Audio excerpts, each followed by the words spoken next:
But we start this hour in Europe. Ukrainian President Volodymyr Zelensky says Ukraine will not give up its land to Russia, stressing the constitution forbids territorial concessions. His comments come ahead of the planned 15th of August meeting between US President Donald Trump and Russian President Vladimir Putin in Alaska. Zelensky says Kyiv is ready for real solutions to bring peace, but warns any deal made without Ukraine's involvement would be a deal against peace. Let's now listen in to the Ukrainian President Volodymyr Zelensky. Дарувати свою землю окупанту українці не будуть. Україна готова до реальних рішень, які можуть дати мир. Будь-які рішення, які проти нас, будь-які рішення, які без України, вони одночасно і рішення проти миру. Вони нічого не дадуть. Це мертві рішення. Вони ніколи не спрацюють. Well, joining us to discuss this announcement following the news that we are expecting on confirmation of this meeting between Donald Trump and Vladimir Putin is my colleague Thomas Porteous, anchor and correspondent live from the NewsX World newsroom. Thomas, some big news here. Of course, Trump did allude to potential concessions from Ukraine, but Volodymyr Zelensky has shut the door. Does this bring us back to another stalemate? Well, indeed, Joshua, we know a possible turning point in the war here with Donald Trump and Vladimir Putin meeting.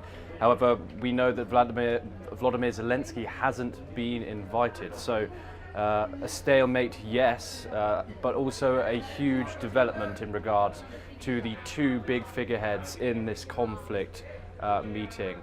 That being Donald Trump, who is brokering this peace deal, and also Vladimir Putin, the Russian president. Joshua, we're heading into the fourth year of this war, and other than some minor direct talks in Istanbul, we haven't really seen any developments when it comes to peace.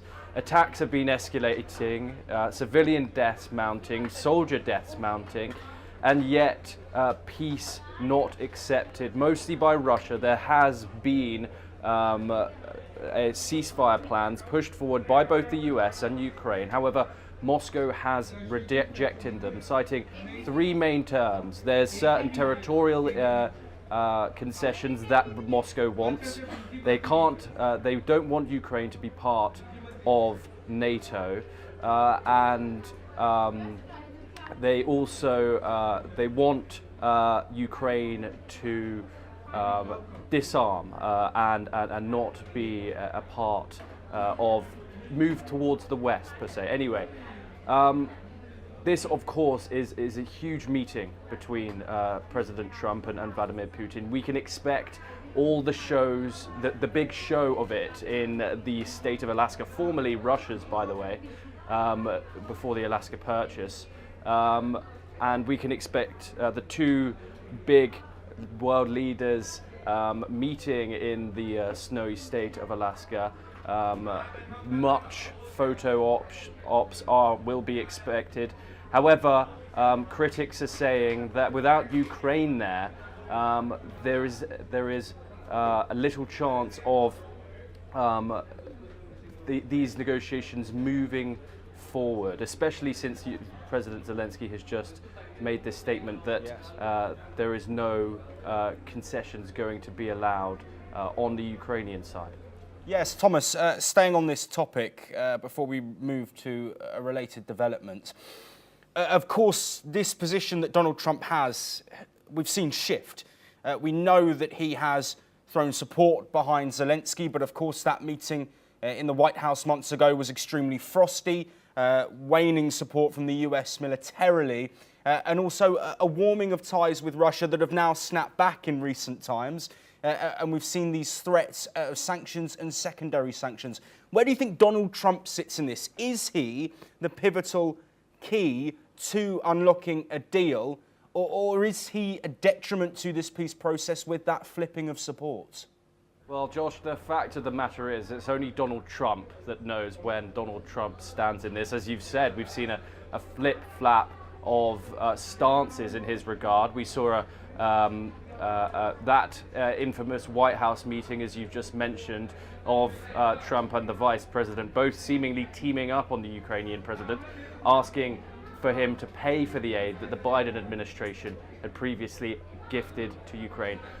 Obviously, of course, Donald Trump's rhetoric in regards to this conflict is completely different from the Biden administration.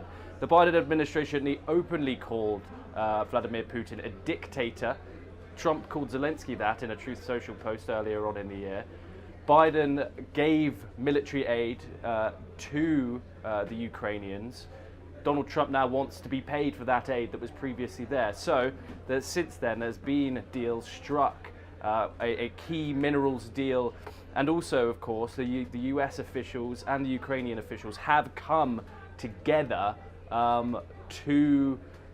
with these peace plans, one for a 30-day, one for 60-day truce, both of which Moscow has rejected. So, as we continue the negotiations here, we don't know where Donald Trump is going to stand on this. However, we do know that Donald Trump very much likes, he's seen to warm to authoritarian leaders sometimes. So whether this meeting once again warms the relationship between Vladimir Putin and Donald Trump, it is yet to be seen, but a huge development there.